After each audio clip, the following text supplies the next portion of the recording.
So today I'm in the stables again, and I'm going to be taking a look at these two consumer units, which are both very old, and well, that one's certainly very old, that one not so much.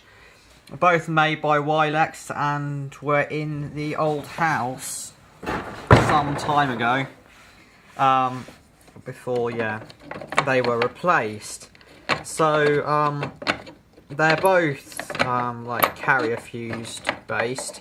So they have these very tightly fitting fuse holders, which have a fuse wire. Let's use that with fuse wire in it, and that one with fuse wire in it. But this is how fuse boards used to be.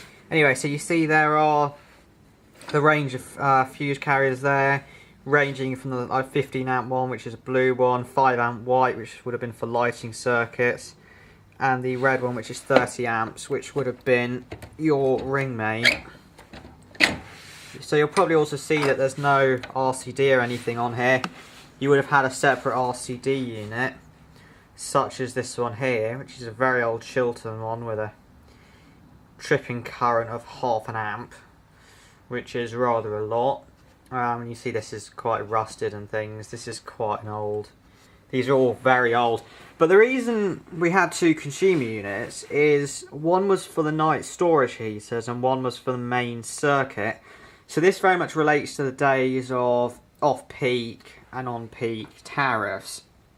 So at night, you'd use the off-peak board and the off-peak electricity to run your heaters and stuff, which often heated up just large bricks or heat-dense material, which would then dissipate the heat during the day, so that you used lots of electricity at night when it was cheaper to heat your house, and then therefore you didn't have to use so much when it was expensive.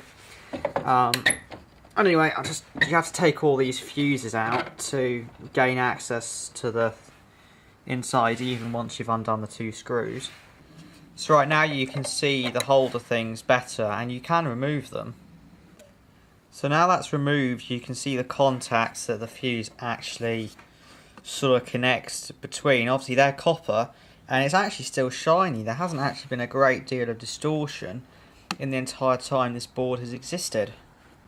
So then if we take a look inside, you can clearly see this is a wooden surround. There's got your earthing block there, neutral block there, and then the live outputs for all the fuses are on top. So if I just put that there, you can see the connectors all along there, and so you get the live and neutral coming in from the RCD there, going through the switch and then out through these copper bits. And as you can probably see, yeah, they are, the live one certainly is still quite shiny, which is pretty impressive. But then I guess obviously this probably has never really been touched after installation, so there's no sort of moisture to really cause the copper to oxidise. You might be able to just about see the fuse wire in this carrier, and also maybe some like the copper blobs from where the wire melting has caused copper to then fly out onto these sort of ceramic parts. In terms of like the fuse holder, the only way to really identify a code on it is potentially through the M163/2M on the bottom there, but I don't know what that means. And you can see that whoever installed this has written sort of towel rail and lights on there to kind of indicate what some of the fuses are for. But obviously in the complete darkness, because these are often mounted outside, trying to work out which fuse is which. Yeah, I do remember that quite well.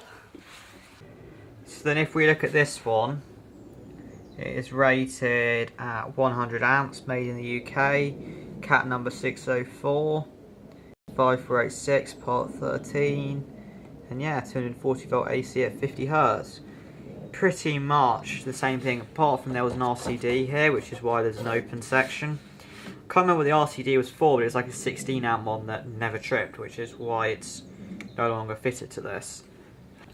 So if we just look, it's much the same sort of idea. So you've got all the different coloured carriers there.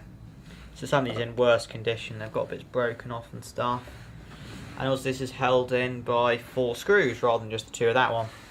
In terms of the covering box, it's got pretty much the same thing. So you've got the numbers printed on there, and at the bottom it states the kind of wiring thickness required for this. Although I do know it says, and it even states the colour of the cartridges. So 5 amp being white, 15 amp blue, 20 amp yellow, and 30 amp red. But yeah, also the wire thickness is there. And in terms of a date, this has M539/2 printed at the top left corner there.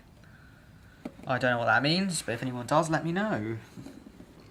So with the cover off, it's pretty much exactly the same. You've got like the earth distribution up there, neutral distribution there, and you've got these two thick, actually they are actually properly quite thick, metal things between the fuse carriers and the main switch. And if we just go up a bit, you can see they've got the quite thick connections for the tails.